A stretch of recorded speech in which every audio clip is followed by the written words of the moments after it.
हम लोग chapter class 12th का करंट इलेक्ट्रिसिटी पढ़ रहे हैं।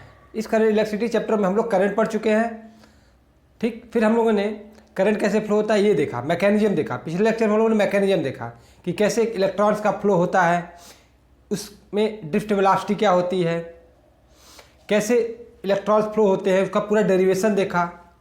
I = NeAVD एक फार्मूला हमने डिराइव किया और उसी फार्मूले के हेल्प से हम लोगों ने ओम्स लॉ को प्रूफ किया। और ओम्स लॉ का फार्मूला क्या आया था? ओम्स लॉ का फार्मूला आया था V = IR होता ही है, और IR की जगह पर हमने क्या लिख लिया था? ml/ne² टाउ इंटू ए। यहीं से R आ गया था हमारा ml/ne² टाउ ए, या ρl/a आया था। यहाँ पर रो क्या था? स्पेसिफिक रेसिस्टेंस था, ठीक है ना। तो यहाँ तक हम लोगों ने लेक्चर में देख लिया था। आज हम लोग इसको रेसिस्टेंस को डिटेल में समझेंगे। आज हम लोग रेसिस्टेंस को डिटेल में देखेंगे, ठीक। चलिए तो स्टार्ट करते हैं। रेसिस्टेंस क्या होता है? रेसिस्टेंस क्लास 10 में आप लोगों ने पढ़ा होगा। रेसिस्टेंस एक प्रॉपर्टी है कंडक्टर की जो क्या करती है? फ्लो ऑफ चार्जेज का अपोज करती है। रेसिस्टेंस क्या है? It is the property of a conductor, it is the property of a conductor that opposes flow of charges। ये क्या करता है? ये कंडक्टर की वो प्रॉपर्टी होती है जो फ्लो करता है, अपोज करता है फ्लो ऑफ चार्जेज का, ठीक है। It is denoted by capital R. अच्छा, सिंबल क्या होता है? सिंबल होता है हमारा रेसिस्टेंस का सिंबल क्या होता है? ये होता है, ठीक है ना। ये सिंबल होता है रेसिस्टेंस का। आप लोगों ने पढ़ा होगा, क्लास 10 में तो पढ़ा ही होगा। रेसिस्टेंस का ये सिंबल होता है, ठीक है ना। हो सकता है कि रेसिस्टेंस वेरिएबल हो, तो देखिए अगर रेसिस्टेंस ऐसा दिया हो, मतलब जिसकी वैल्यू चेंज हो रही है, ये क्या है? एक वेरिएबल रेसिस्टेंस है। क्या है? वेरिएबल रेसिस्टेंस है। क्लियर है ना? ये हमारा वेरिएबल रेसिस्टेंस है। तो क्लियर है? रेसिस्टेंस क्या है? एक कंडक्टर की प्रॉपर्टी है जो फ्लो ऑफ चार्जेस को अपोज करती है, ठीक है। नोट करिए।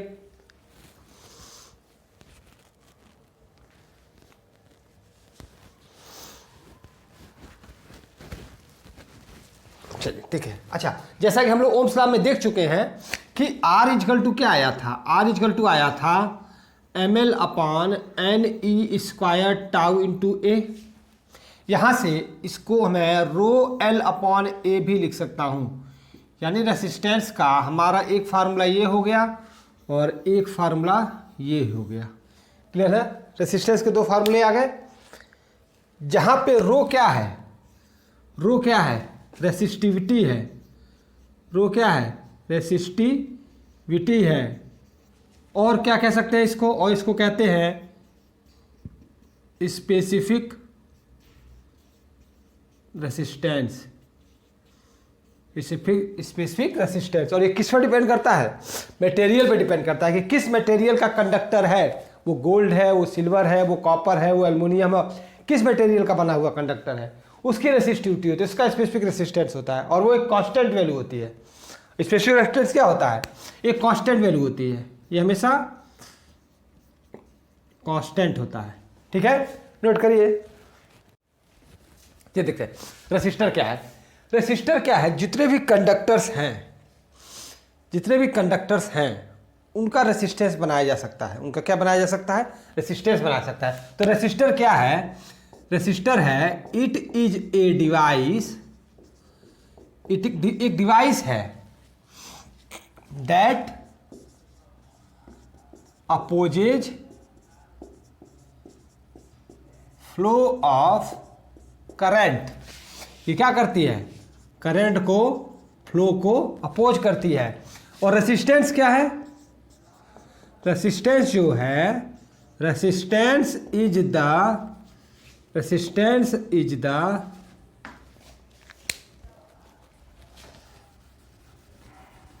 Resistance is the property of A resistor. यानी समझ में आ रही है बात?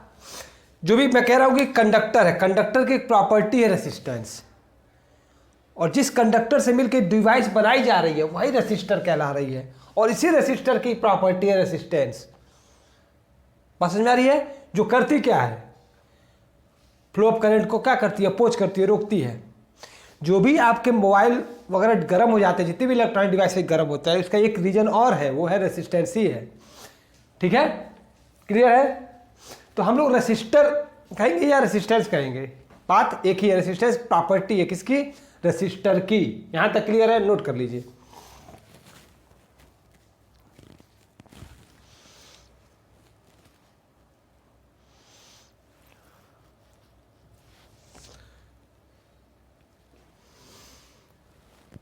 ठीक है, चलिए आगे बढ़ते हैं।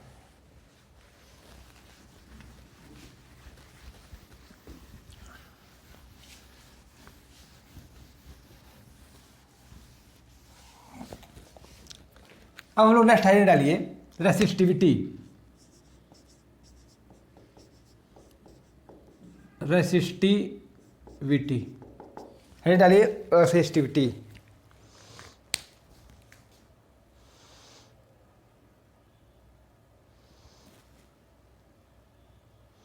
ठीक है, अच्छा देखिए रेसिस्टिविटी क्या होता है। जैसा कि हम लोग देख चुके हैं कि R is equal to rho L upon A। ठीक है, जहां पे रो क्या था? रो था M upon N E square tau. यहां रो क्या है? M upon N E square tau. Clear है? यहां पर रो क्या है? रो ही रेसिस्टिविटी है। रो क्या है? रेसिस्टिविटी है। ठीक है, और ये क्या होती है? कांस्टेंट वैल्यू होती है, अभी मैं बता चुका हूं। और यहां पे देखिए ये जो रो है वो इन्वर्सली प्रोपोर्शनल, रिलैक्सेशन टाइम के इन्वर्सली प्रोपोर्शनल है। यानी जितना ज्यादा रिलैक्सेशन टाइम होगा, क्लियर है, रेसिस्टिविटी उतनी ही कम होगी। समझ में आ रही है बात? जितना रिलैक्सेशन टाइम ज्यादा होगा उतना क्या होगा? रेसिस्टिविटी उतनी ही कम होगी। और यहां पे देखिए रेसिस्टिविटी जो है वो इन्वर्सली प्रोपोर्शनल है number of electrons per unit volume के। यानी नंबर ऑफ इलेक्ट्रॉन जितने ज्यादा होंगे रेसिस्टिविटी उतनी ही कम होगी। क्लियर है? यहां से क्लियर है? नंबर ऑफ इलेक्ट्रॉन जितने ज्यादा होंगे रेसिस्टिविटी उतनी कम होगी, क्योंकि जितने ज्यादा इलेक्ट्रॉन्स होंगे उतना ज्यादा करंट फ्लो होगा। जितना ज्यादा करंट फ्लो होगा उतनी कम रेसिस्टिविटी होगी। अच्छा, इस स्टेटमेंट को एक बार और मैं समझाता हूं। Rho is equal inversely proportional 1 upon tau. Tau क्या है? रिलैक्सेशन टाइम है ना। टाउ क्या है? टाउ है हमारा रिलैक्सेशन टाइम। और वो ये कौन सा टाइम है? टाइम इलास्ट बिटवीन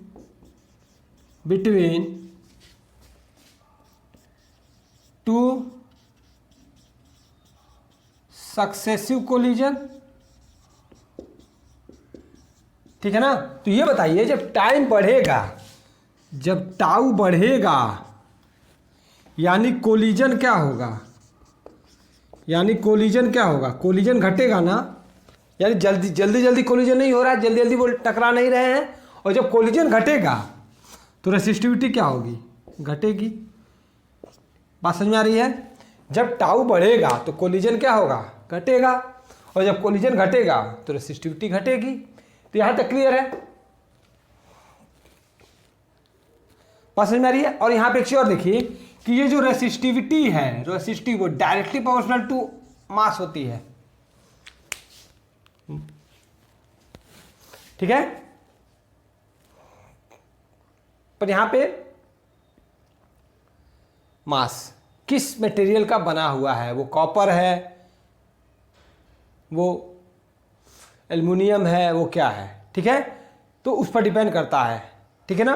एक्चुअली में यहाँ पे मास ऑफ इलेक्ट्रॉन ही है, पर वो हम लोग जब न्यूमेरिकल करेंगे तो देखेंगे कि डेंसिटी वगैरह से कैसे निकालेंगे, पर यूनिट वॉल्यूम दिया रहेगा तो कैसे वगैरह वगैरह निकालेंगे, ठीक है। वो सब चीज़ें हैं। यहाँ तक क्लियर है, यहाँ तक रेसिस्टिविटी क्लियर है। तो रेसिस्टिविटी क्या है, ये क्या है, इट इज, रेसिस्टिविटी क्या है, इट इज ए प्रॉपर्टी, क्या है, ऑफ ए मटेरियल, ठीक है। इट इज कांस्टेंट, ये कांस्टेंट होती है, ये वैल्यू कांस्टेंट होती है, एंड डिपेंड्स ऑन मटेरियल्स, कि भाई किस मटेरियल का ये बना हुआ है। ये प्रॉपर्टी होती है हर मटेरियल की, और ये कांस्टेंट वैल्यू होती है, किस पर करती है, डिपेंड, मटेरियल पर डिपेंड करती है। बात समझ में आ रही है। और रेसिस्टिविटी करती क्या है, और रो क्या करती है, resistivity also oppose flow of charges. Clear है, समझ में आया। यही फ्लो ऑफ चार्जेज को रोकती है। लेंथ और एरिया पर भी डिपेंड करता है। रेसिस्टेंस किस पर डिपेंड कर रहा है, रेसिस्टेंस आर और लेंथ और एरिया पर तो डिपेंड करता ही है। किस मटेरियल का बना हुआ है इस चीज पर भी वो डिपेंड करता है, ठीक है। नोट कर लीजिए, नोट कर लीजिए।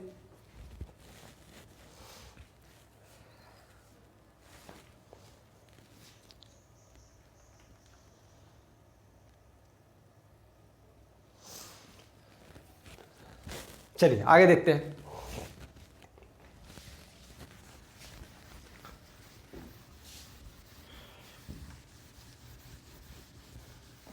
अच्छा, अब देखिए रेसिस्टिविटी की बात हो रही है, तो यहां से आप देखिए, अगर मैं लिखता हूं R is equal to rho L upon A, तो क्या मैं rho is equal to RA upon L लिख सकता हूं, RA अपॉन L लिख सकता हूं।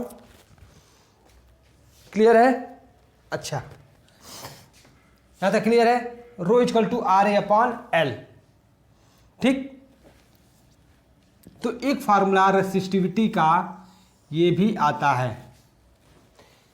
एक फार्मूला रेसिस्टिविटी का ये भी होगा। क्लियर है, अच्छा रेसिस्टिविटी आई कहां से रही है, रेसिस्टिविटी रेसिस्टेंस में ही तो आ रही है, रेसिस्टेंस में ही तो आ रही है, ठीक। और रेसिस्टेंस क्या होती है, रेसिस्टेंस की जो यूनिट होती है वो क्या होती है, वो होती है ओम। और बनाते किसको है, ऐसे बनाते हैं। रेसिस्टेंस की यूनिट क्या होती है, ओम, ठीक है ना। रेसिस्टेंस की यूनिट क्या होती है, ओम, ठीक है। अब रो पे बात करते हैं, रो की यूनिट क्या होगी। तो यूनिट ऑफ जो रो होगा वो क्या हो जाएगा, देखिएगा आर का क्या हो जाएगा, ओम, एरिया का क्या हो जाएगा, मीटर स्क्वायर, और लेंथ का हो जाएगा मीटर। यानी यूनिट ऑफ रो कितना हो जाएगा, ओम मीटर। समझ में आया, यूनिट ऑफ रो क्या हो जाएगा, ओम मीटर। समझ में आया। या इसको हम रो मीटर ऐसे भी लिखते हैं। क्लियर है। रेसिस्टेंस और रेसिस्टिविटी सब एक ही में चल रहा है, एक ही साथ चल रहा है। रेसिस्टेंस रेसिस्टिविटी, रेसिस्टेंस की यूनिट क्या है, ओम है, ठीक है। ये अंत तक नोट करिए कि रेसिस्टिविटी की यूनिट क्या होती है, रेसिस्टिविटी की यूनिट ओम और मीटर। नोट करिए यहां तक।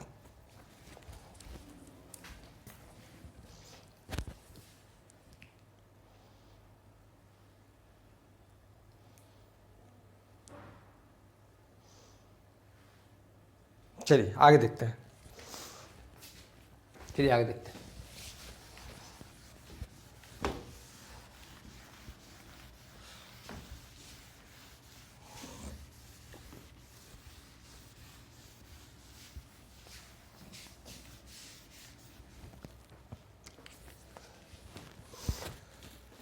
यही रेसिस्टेंस की बात हो रही है। रेसिस्टेंस क्या है? रो एल अपॉन ए। रेसिस्टेंस क्या है? Rho L upon A. तो यहाँ पे आप ये देखिए कि ये जो रेसिस्टेंस है वो डायरेक्टली प्रोपोर्शनल टू क्या? लेंथ है। और रेसिस्टेंस जो है वो इन्वर्सली प्रोपोर्शनल टू एरिया है। क्लियर है? या मैं इसको ऐसे भी लिख सकता हूं, R is directly proportional to L, और इसको लिख सकता हूं मैं directly proportional to 1 upon A लिख सकता हूं। ठीक है? अगर इसको इक्वेशन नंबर में 1 मान लूं और इक्वेशन नंबर में 2 मान लूं, ठीक है, इसको देखिए तरीका एक और सॉल्व करने का। R is directly proportional to R inversely proportional to A. ठीक है? तो अगर मैं करूं, कंबाइन इक्वेशन 1 एंड 2, तो क्या हो जाएगा? R is inversely proportional to L upon A होगा। ठीक है? और यही प्रोपोर्शनलिटी कांस्टेंट जब हटाते हैं तो आर क्या हो जाता है? रो एल अपॉन ए आता है। समझ में आया? वहीं से रो आती है, ये कांस्टेंट हो जाती है। यानी क्या है? प्रोपोर्शनलिटी कांस्टेंट है। क्या है? प्रोपोर्शनैलिटी कांस्टेंट है, और इसी को हम कहते हैं, प्रोपोर्शनलिटी कांस्टेंट को ही कहते हैं रेसिस्टिविटी। तो यहां से भी प्रूफ किया जा सकता है। समझ में आया? प्रूफ क्या है? तरीका है कि रेसिस्टेंस किस किस चीज पे डिपेंड करता है। क्लियर है? नोट कर लीजिए, इसको भी नोट कर लीजिए। अभी हम लोग रेसिस्टेंस और रेसिस्टिविटी पे ही टोटल फोकस कर रहे हैं अभी। ठीक है?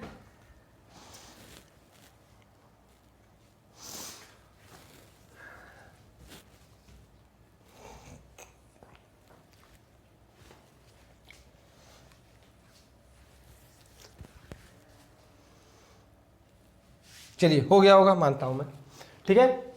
ये आप ऐसे स्टार बना के लिखिएगा, रेसिस्टेंस रेसिस्टिविटी सब एक ही में स्टार बना के आप लिखिएगा। ठीक है? अलग से। क्लियर है यहां तक?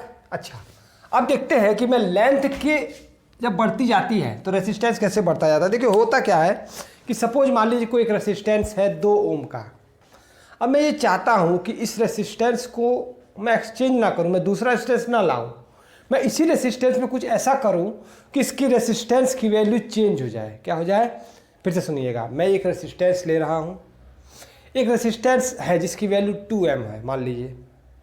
मैं इस रेसिस्टेंस को रिप्लेस नहीं करना चाहता, इसकी जगह पर मैं दूसरा नहीं लाता हूं, मैं इसकी जगह पर इसको ही कुछ ऐसा करूं कि इसकी वैल्यू चेंज हो जाए। बात समझ में आ रही है? तो इसमें हम ऐसा क्या करते हैं कि वैल्यू चेंज हो जाती है, वो हम लोग अब देखने जा रहे हैं। ठीक है? अब यहीं से आप समझिए, यहां से समझिए, मैं ये कह रहा हूं कि इस फार्मूले से आप यहां से साफ देख सकते हैं कि जो R है वो directly proportional to L length है। अब यहां से आप समझिए, आप मान लीजिए कि एक वायर है जिसका एरिया है A और लेंथ है L। ठीक? और एक वायर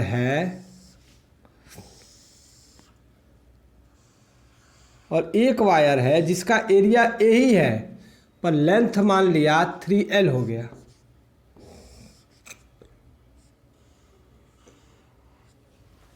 ठीक है? तो जब 3L हो गया यानी लेंथ जब बढ़ी तो रेसिस्टेंस बढ़ा, लेंथ बढ़ी तो क्या हुआ? रेसिस्टेंस बढ़ गया। यहां पे मान लीजिए कि R हुआ, तो यहां पे मान लीजिए इसका रेसिस्टेंस R डैश हो गया, तो ये जो R डैश होगा ना वो ग्रेटर देन R होगा। यानी लेंथ बढ़ाने से रेसिस्टेंस क्या होता है? बढ़ता है। उसका रीजन समझते हैं क्यों बढ़ता है। क्योंकि जब इलेक्ट्रॉन फ्लो होगा तो कोलाइड करेगा। क्या करेगा? कोलाइड करेगा। तो छोटा रास्ता है तो कम कोलाइड कर रहा है, पर वही लेंथ बढ़ जाएगी तो कोलिजन क्या हो जाएगा? ये जो कोलिजन हो जाएगा वो इंक्रीज कर जाएगा ना। तो जब कोलिजन इंक्रीज करेगा तो रेसिस्टेंस बढ़ जाएगा। समझ में आया कि रेसिस्टेंस लेंथ बढ़ाने से क्यों बढ़ता है? क्लियर है? ये पॉइंट नंबर 1 लिख लीजिए इस रेसिस्टेंस में कि लेंथ बढ़ाने से रेसिस्टेंस क्यों बढ़ रहा है। लेंथ हमने बढ़ाया तो रेसिस्टेंस बढ़ गया। क्यों बढ़ गया? क्योंकि कोलिजन बढ़ गया। समझ में आया? नोट करिए।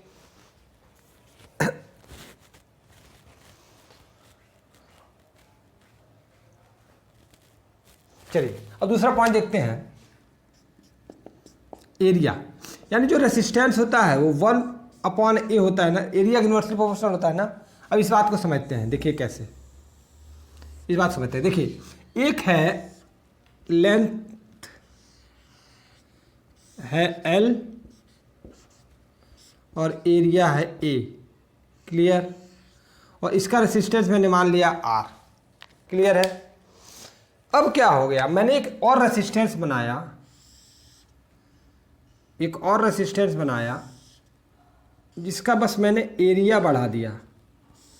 लेंथ मैंने क्या की, लेंथ मैंने सेम रखी, लेंथ मैंने सेम रखी, बस एरिया मैंने 4A कर दिया। एरिया मैंने क्या किया, 4A कर दिया। तो जब एरिया बढ़ेगा तो इसका रेसिस्टेंस मान लीजिए R डैश हो गया, इसका रेसिस्टेंस मान लीजिए R डैश हो गया, ठीक है। तो जो R डैश होगा ना, जो R डैश होगा वो लेस देन R होगा, जो R डैश होगा वो लेस देन R होगा। यानी जब एरिया बढ़ेगा तो रेसिस्टेंस घटेगा। क्यों घटेगा भाई? क्योंकि एरिया बढ़ गया तो इलेक्ट्रॉन आराम से फ्लो हो जाएंगे ना, आराम से फ्लो होंगे ना। जब एरिया बढ़ेगा तो कोलिजन क्या होगा, जो कोलिजन होगा वो रिड्यूस हो जाएगा, वो कम हो जाएगा, क्योंकि रास्ता चौड़ा हो गया है। आप भी जानते हो कि रास्ता जब चौड़ा होगा तो आप आराम से ट्रैफिक नहीं रहेगा, तो आराम से सड़क पे आप चलते हो।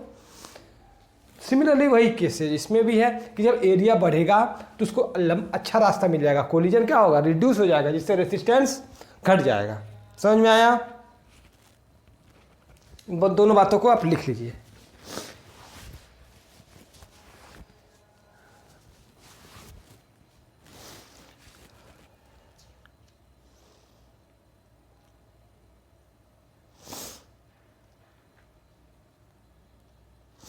समझ में आया?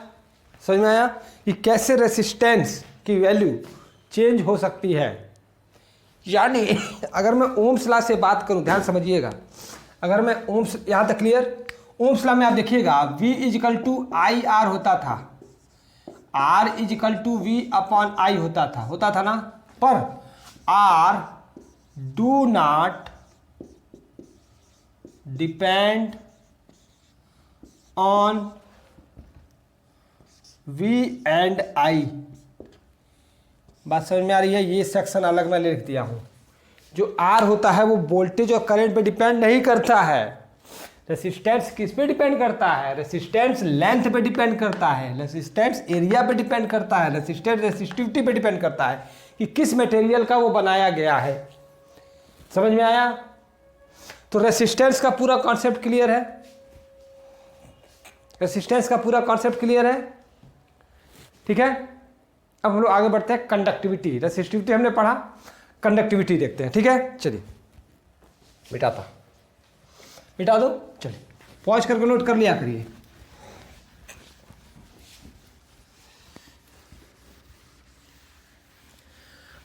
हेडिंग डालिए कंडक्टिविटी।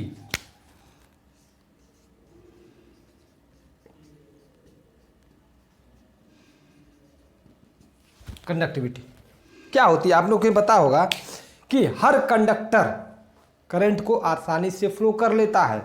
यानी जिसकी जितनी ज़्यादा कंडक्टिविटी होगी उतना ज़्यादा वो अच्छा कंडक्टर होगा और वो उतनी अच्छे तरीके से करंट को फ्लो करेगा, ठीक है। तो कंडक्टिविटी का एक सिंपल सा डेफिनेशन है, मैं वो ज़्यादा डेफिनेशन बताऊंगा। ऐसा कह सकते हैं कि इट इज द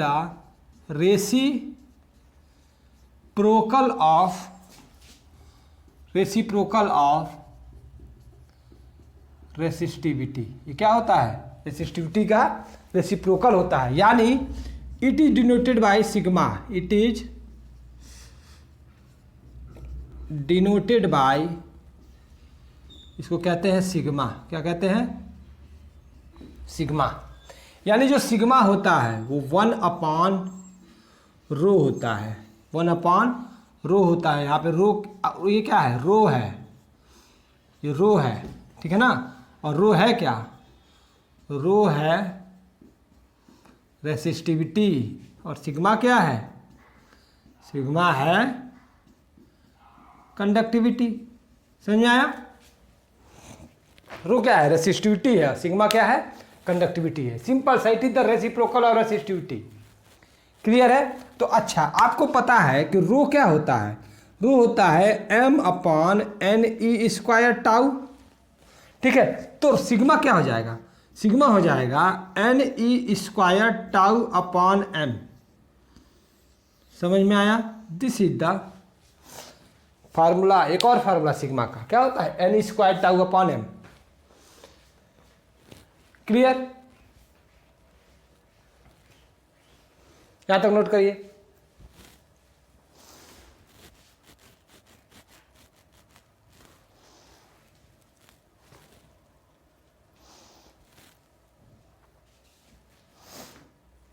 ठीक है। अच्छा, एक चीज और देखते हैं। अब मैं अगर यूनिट की बात करूंगा तो यूनिट ऑफ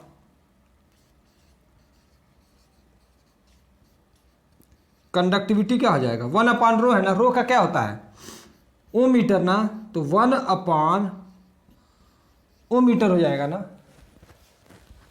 क्लियर है? या इसको मैं 1/ओ मीटर भी लिख सकता हूं, लिख सकता हूं। या जब ये ऊपर जाता है ना तो इसका सिंबल भी बदल जाता है, यानी ये ओ महो पर मीटर हो जाता है। क्या हो जाता है, ओम का उल्टा लिखते हैं, महो पर मीटर। बात समझ में आ रही है? OHM का उल्टा MHO लिख दो, महो पर मीटर। और क्या हो सकता है, और साइमन पर मीटर। स्पेलिंग पे मत जाइएगा साइमन के, हो सकता है मिस्टेक हो। साइमन पर मीटर, यानी जे साइमन ओम। साइंटिस्ट कौन थे, एक साइंटिस्ट थे जे साइमन ओम। उन्होंने ही आधा सेक्शन ओम कर दिया, आधा सेक्शन साइमन कर दिया, यानी कंडक्टिविटी की यूनिट को साइमन/मीटर कर दिया और रेसिस्टिविटी की यूनिट ओम मीटर कर दिया। क्लियर है? तो यहां तक अब कंडक्टिविटी क्लियर है।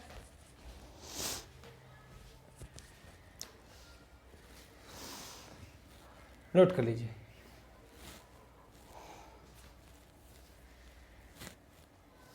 सिंपल सिंपल डेफिनेशंस हैं, बस आपको याद करते हुए चलते चलना है।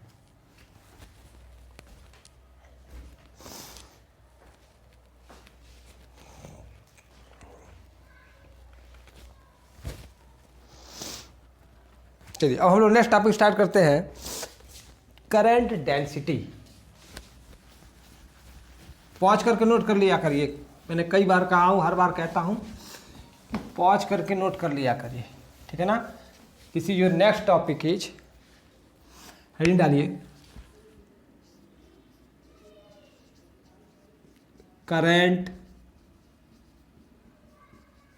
Density.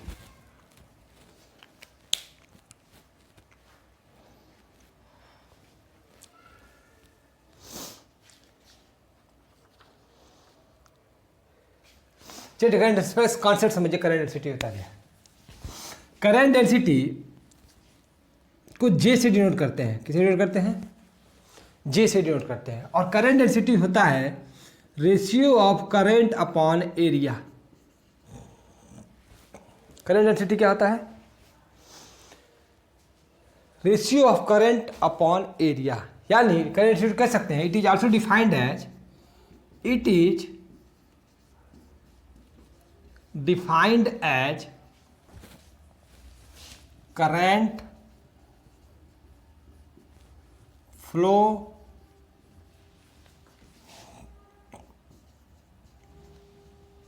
through conductor per unit area। लिख सकते हैं। और क्या लिख सकते हैं, और क्या लिख सकते हैं, it is the ratio of current to cross sectional area of conductor.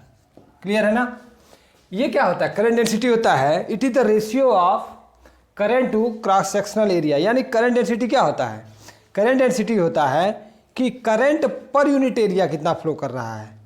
समझ में आ रही है बात? करंट पर यूनिट एरिया कितना फ्लो कर रहा है, दैट इज करंट डेंसिटी।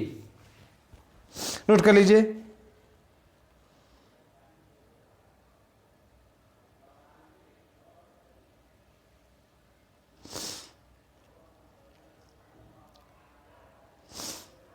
चलिए इसको अब कॉन्सेप्ट समझते हैं।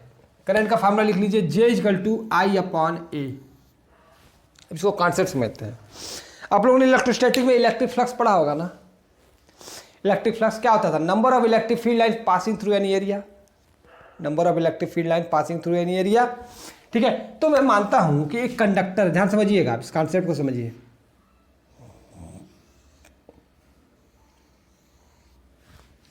ठीक है, ये हमारा एरिया हो गया ना, ये एरिया हो गया। ठीक है, ये एरिया हो गया। तो इसका इस सेंटर पॉइंट ये हो गया। तो एरिया ये सेक्शन है ना, तो एरिया एक क्या है? एरिया एक वेक्टर क्वांटिटी ना। Area is a vector quantity. Clear है ना? तो जो करंट फ्लो होती है, ये जो चार्जेस फ्लो हो रहे हैं, ठीक है ना, ये जो चार्जेस हमारे फ्लो हो रहे हैं, ये जो चार्जेस फ्लो हो रहे हैं, ठीक है ना, ये उस क्रॉस सेक्शनल एरिया के परपेंडिकुलर फ्लो होना चाहिए। एरिया हमारा एरिया है ना, तो ये अगर एरिया है तो एरिया का एरिया वेक्टर उसके परपेंडिकुलर आएगा कि नहीं? एरिया परपेंडिकुलर आएगा ना। क्लियर है? तो एरिया का एक वेक्टर क्वांटिटी है, तो वो जो करंट जो इस एरिया के यूनिट वेक्टर से फ्लो होती है, वो करंट पर यूनिट एरिया जितनी फ्लो होती है, उसको क्या कहते हैं? Current density. समझ में आया? समझ में आया? क्लियर है? अच्छा, अगर मैं सपोज मानता हूं, ध्यान समझिएगा, अगर मैं ये कहूं कि ये हमारा कंडक्टर है, ठीक है, और हमने जो एरिया लिया है वो ये ले लिया है, जो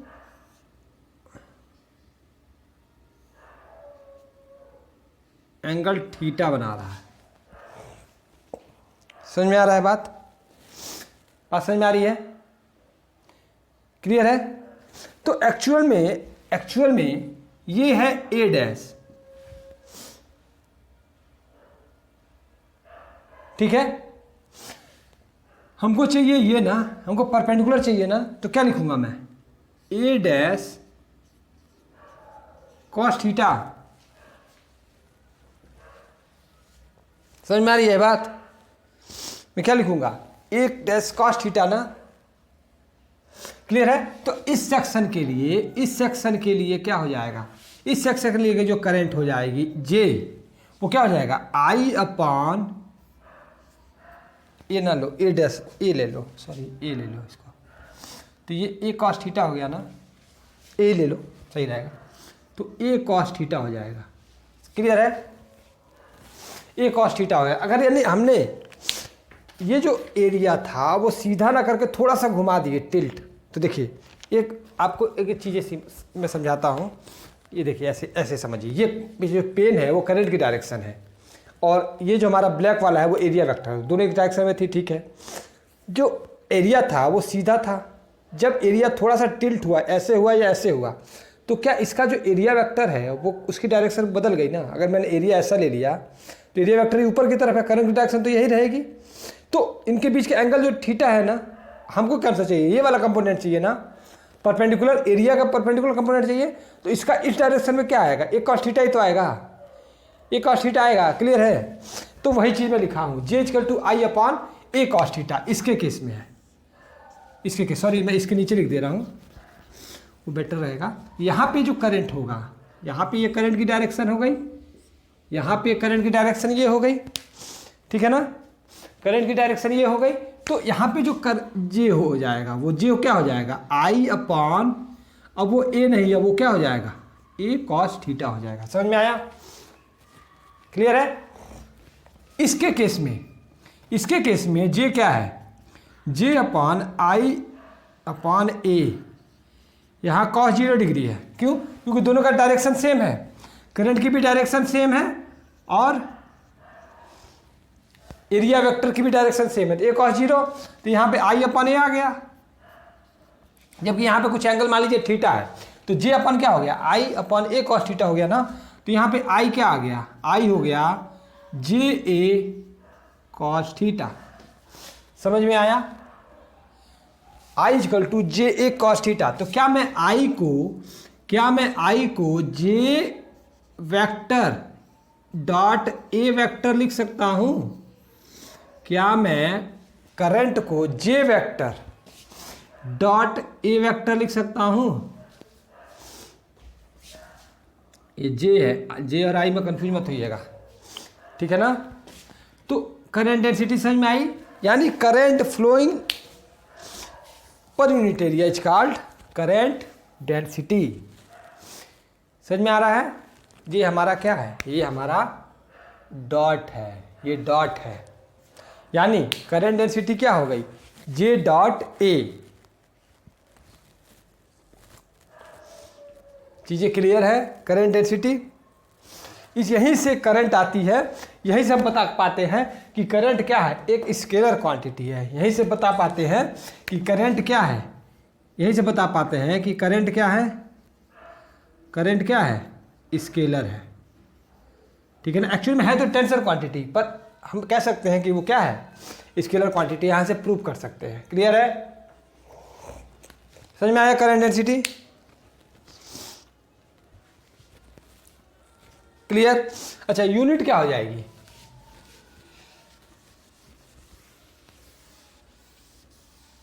यूनिट क्या हो जाएगी, यूनिट समझिए, यूनिट ऑफ जे क्या हो जाएगा, यूनिट ऑफ जे हो जाएगा करंट अपॉन एरिया है ना, यानी एम्पियर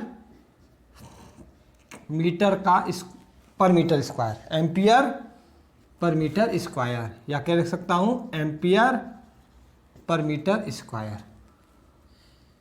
ऐसे एम्पियर पर मीटर स्क्वायर। समझ में आया?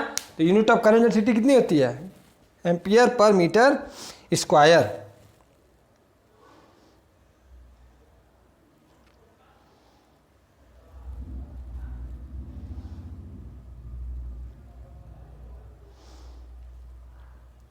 ठीक, यहां तक क्लियर?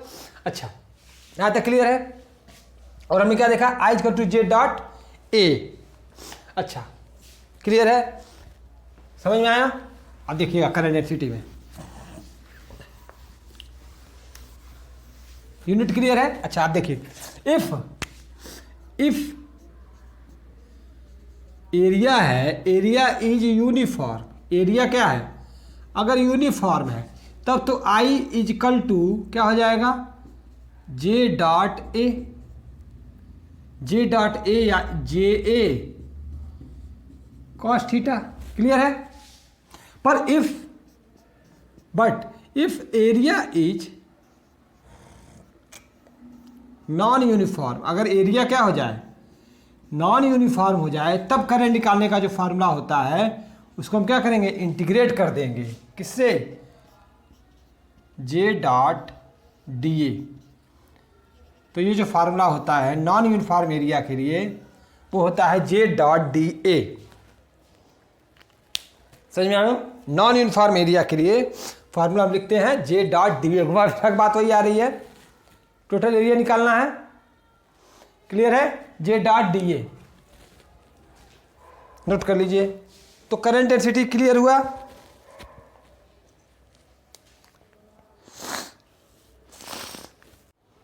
चलिए अब हम लोग देखते हैं हम लोगों ने रेसिस्टेंस देख लिया, रेसिस्टिविटी देख लिया, कंडक्टिविटी देख लिया। अब लोग देखने चाह रहे हैं कंडक्टेंस। क्या देखने जा रहे हैं? कंडक्टेंस। क्या होता है कंडक्टेंस? सिंपल सा डिफिनीशन, इट इज द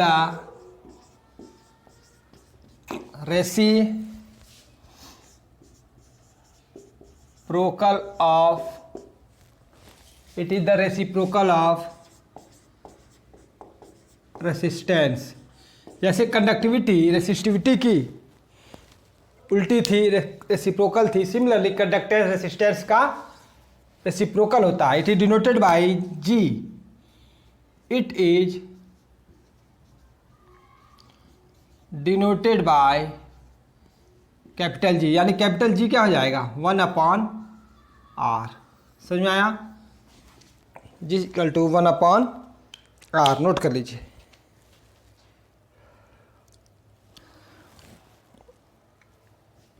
ठीक है, यूनिट क्या हो जाएगी? सिंपल सा यूनिट है। यूनिट क्या हो जाएगी? यूनिट हो जाएगी 1/ओम, या क्या हो जाएगी? महो, या क्या हो जाएगी? ओम पे -1। बात देखी है? समझ में आया? Conductor is the reciprocal of resistance. समझ में आया? नोट कर लीजिए।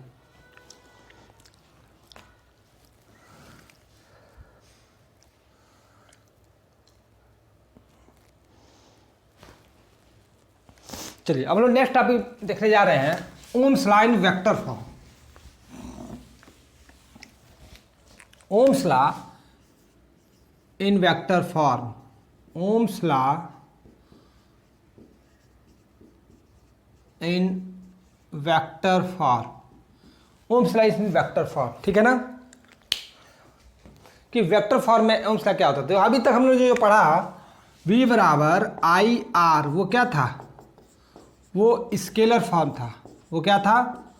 स्केलर फॉर्म था। यहाँ पे वोल्टेज भी क्या है? स्केलर क्वांटिटी है। रेसिस्टेंस भी एक स्केलर क्वांटिटी है, और करंट तो स्केलर है ही, टेंसर है, पर एक्चुअली में स्केलर हम मान के चल रहा है। ठीक है, अब हम लोग देखने जा रहे हैं कि Ohm's law in vector form क्या होता है।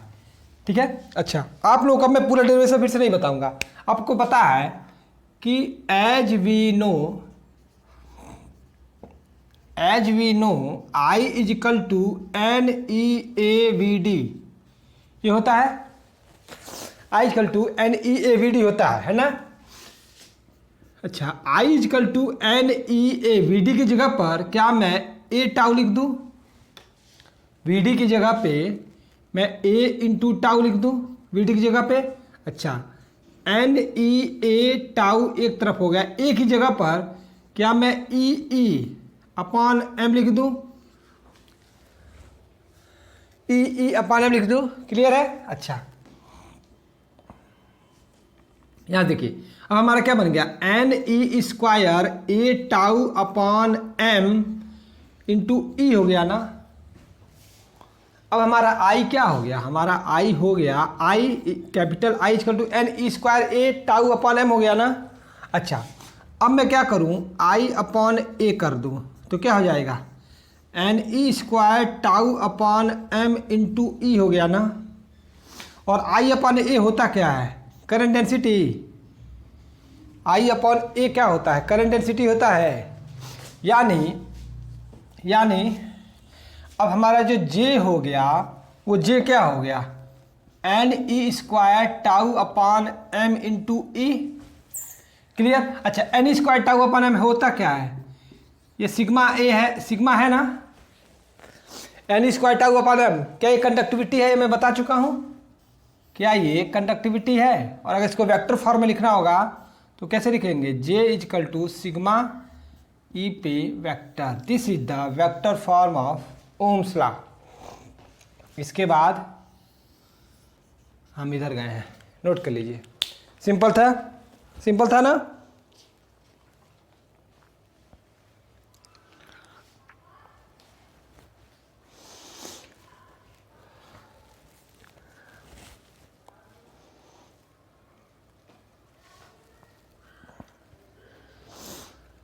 चलिए पॉज करके नोट कर लिया करिए।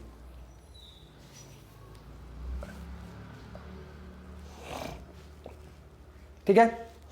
तो बस आज के लेक्चर के लिए इतना ही। अब हम लोग नेक्स्ट लेक्चर में, पीछे कोई भी प्रॉब्लम हो तो आप पीछे का लेक्चर देख सकते हैं। हम लोग नेक्स्ट लेक्चर में रेसिस्टेंस पे कुछ न्यूमेरिकल देखेंगे और हम लोग ये देखेंगे कि एक रेसिस्टर एक डिवाइस है, रेसिस्टर एक डिवाइस है, तो जब वो डिवाइस को बनाया जाता है तो उसके ऊपर कंडक्टर से कुछ मटेरियल लगाया जाता है और मटेरियल के हिसाब से कुछ उसकी कलर कोडिंग की जाती है। उस कलर को देख के हम बता लेते हैं कि रेसिस्टेंस की वैल्यू कितनी है, ठीक है। और क्या रेसिस्टेंस की वैल्यू पे इफेक्ट होता है जब उसके लेंथ में और एरिया में चेंज करते हैं, जब उसकी शेप और साइज को बदलते हैं तो रेसिस्टेंस में क्या चेंज होता है, जब रेसिस्टेंस को कई भागों में काट देते हैं और उनको सीरीज या पैरेलल में जोड़ते हैं, सीरीज पैरेलल भी हम लोग देखेंगे, तो नेट रेसिस्टेंस पे क्या इफेक्ट पड़ता है, उनके साथ वोल्टेज पे क्या इफेक्ट पड़ता है, करंट पे क्या इफेक्ट पड़ता है, ठीक है। इस पर बेस्ड हम लोग कुछ न्यूमेरिकल्स देखेंगे, ठीक है। आज के लिए थैंक यू।